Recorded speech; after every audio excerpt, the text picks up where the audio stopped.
Nam graduated from university in 2021 and immediately applied for a job at a tech company in Ho Chi Minh City.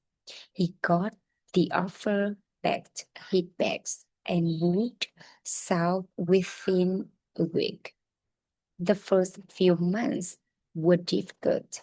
He didn't know many people, and he lost his phone on the metro during his second week. I thought about going home, he said, but I decided to stay. Over time, things changed.